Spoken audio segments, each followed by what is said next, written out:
Skin barrier rusak. Wah, kata-kata skin barrier itu betapa populernya dan viral. Tapi tahukah Anda apakah sebenarnya itu skin barrier dan apa arti dari kerusakan skin barrier? Mari saya akan jelaskan. Jadi di dalam ilmu dermatologi, kerusakan skin barrier itu bukanlah sebuah diagnosis tertentu. Jadi Anda kalau dilakukan diagnosis skin barrier-nya rusak, itu bukan diagnosis, tapi hanya merupakan sebuah kelainan fungsional kulit. Apa itu skin barrier? Skin barrier itu adalah lapisan atas kulit, yaitu stratum corneum, yang terdiri dari sel-sel kulit mati dan asid mental. Kita akan bahas nanti ya. Nah, ketika skin barrier itu rusak, maka risiko penyakit kulit seperti dermatitis atopi, dermatitis kontak, dermatitis seboroik, kemudian apalagi ya, jerawat, terbentuknya beruntusan dan lain sebagainya itu menjadi meningkat.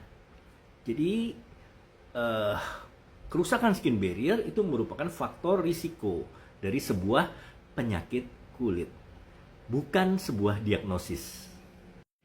Ini saya tunjukkan bagan dari skin barrier. Skin barrier terdiri dari acid mantle yang merupakan lapisan bilayer. Jadi ada asam lemaknya dan kemudian ada squalen. Nah, ini pH-nya sekitar 5,5. Kemudian ada stratum corneum di bawahnya. Stratum corneum itu sel-sel kulit yang mati. Jadi itu ada keratinosit yang dihubungkan satu dengan lain dengan ceramide. Kemudian di bawahnya lagi baru epidermis. Nah, epidermis ini pH-nya 7,4. Jadi, kalau kita memilih sabun, gunakan sabun yang pH-nya sesuai dengan acid mantle, yaitu sekitar 5,5. Lalu dokter, penggunaan eksfolian seperti AHA, BHA, dan golongan retinoat itu kan melepaskan stratum corneum, membuat stratum corneum menjadi tipis. Apakah itu akan merusak skin barrier? Pada beberapa kasus yang ekstrim ya, di mana terjadi pengelupasan yang berat, tentunya akan merusak lapisan skin barrier. Tapi kan stratum corneum itu terus bertumbuh. Jadi memang lapisan yang paling luar yang bikin kusam itu memang harus dieksfoliasi supaya kulit kita menjadi glowing. Nah, tapi ada batasannya ya. Jadi harus hati-hati dan kita harus jaga supaya tidak terjadi komplikasi. Jadi eksfolian, proses eksfoliasi terjadi kerusakan skin barrier itu wajar, tidak apa-apa.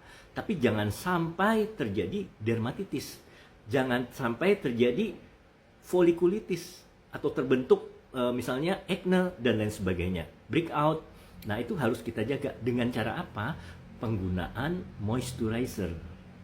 Jadi eksfoliasi tetap dilakukan dan kita lindungi skin barrier kulit kita dengan penggunaan moisturizer. Jadi secara alami tubuh kita itu akan terus membentuk skin barrier dengan pembentukan stratum corneum dan acid mantle. Ya, tapi kalau dilakukan eksfoliasi yang berlebihan dan terus-menerus, memang skin barrier akan rusak. Dan yang paling berbahaya adalah apabila kulit tersebut ya, dermis kita mengalami iritasi. Lalu apakah kulit kita akan mengalami tipis kalau kita menggunakan eksfolian? Seperti video-video saya sebelumnya yang saya katakan, bahwa eksfolian tidak membuat kulit jadi tipis, tapi tentunya memang membuat skin barrier itu menjadi menipis ya, atau rusak. Tapi kulitnya, dermisnya justru makin menebal karena eksfolian itu sifatnya merangsang pembentukan kolagen. Jadi dermisnya makin sehat, makin menebal. Oleh sebab itu penggunaan golongan retinoat, ya, retinol, retinoin, dan bahkan juga AHA itu digunakan untuk rejuvenation, untuk peremajaan kulit supaya dermis kita menjadi sehat, menjadi kenyal. Tapi itu sekali lagi hati-hati karena eksfolian bisa merusak skin barrier. Jadi skin barrier-nya itu harus tetap dijaga. Jadi Anda sekarang paham kan bedanya penipisan kulit dan kerusakan skin barrier. Kerusakan skin barrier tidak identik dengan penipisan kulit gitu ya. Banyak dokter yang salah. Oh, itu kamu pakai eksfolian, kulitnya merah-merah jadi kulitnya jadi tipis. No, itu salah. Bukan kulitnya jadi tipis, tapi memang skin barrier-nya jadi terganggu, jadi rusak. Tapi itu bisa dipulihkan kembali. Ya, yang penting jangan sampai terjadi komplikasi dermatitis, ya, kemudian pembentukan pustul, folikulitis, acne dan lain sebagainya, breakout. Kita sebagai dokter estetika harus paham betul konsep ini.